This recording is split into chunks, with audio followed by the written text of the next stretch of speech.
DJ Təhmasib Production təqdim edir. Külbunun kız başına Kalıbdı öz başına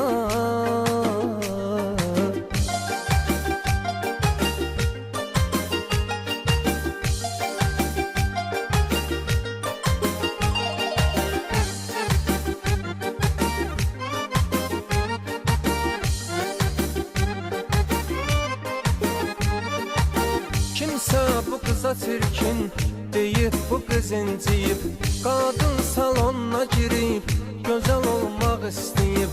Ne bir kraska deyip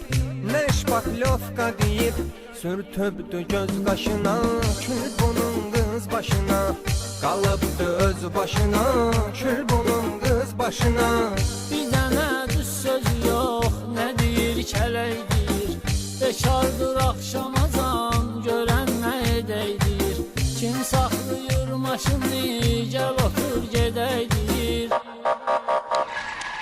Gedir oturur maşına külbunun kız başına Kalıbdı öz başına külbunun kız başına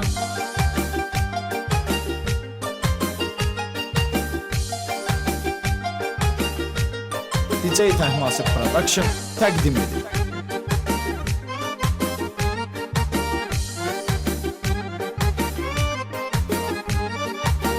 Ne kadar elçi gelip salıp hamsın tekere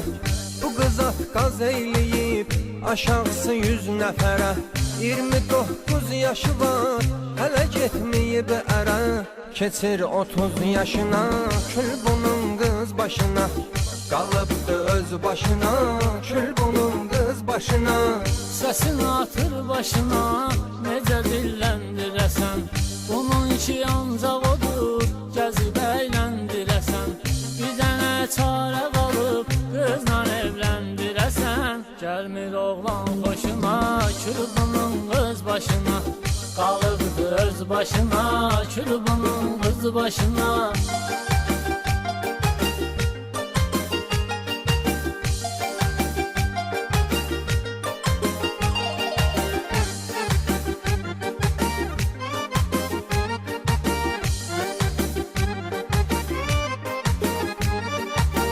Belə bir fason olmaz, belə mərifət qanacaq Bir dənə kofta giyir, hər yeri yamaq-yamaq Bir dənə yubqası var, arxası saçaq-saçaq Oxşuyur hind quşuna, kül bunun qız başına Qalıbdı öz başına, kül bunun qız başına Saymır evdəkilərini, cızığından bu çıxır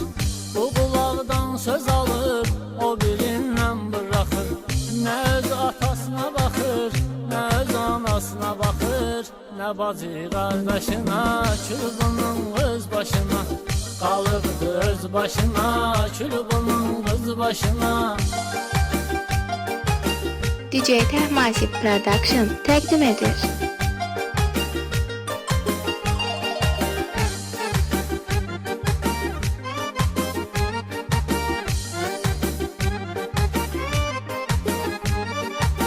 Əlin duz başına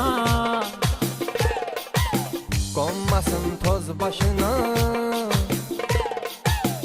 Saatı 7 qəpik Əlatin sərf eləyir Nə bu kontur qutarır, nə kimsə bəst edir Bu qıza zəng eləyir, o qıza zəng eləyir Danışır boş-boşuna, kül bunun qız başına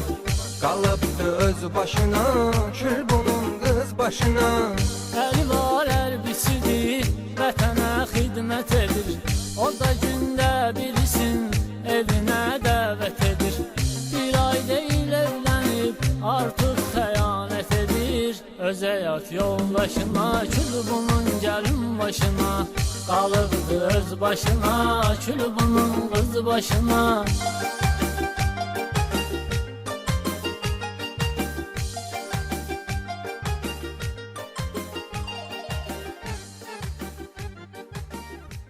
DJ Təhmasib Production təqdim edir.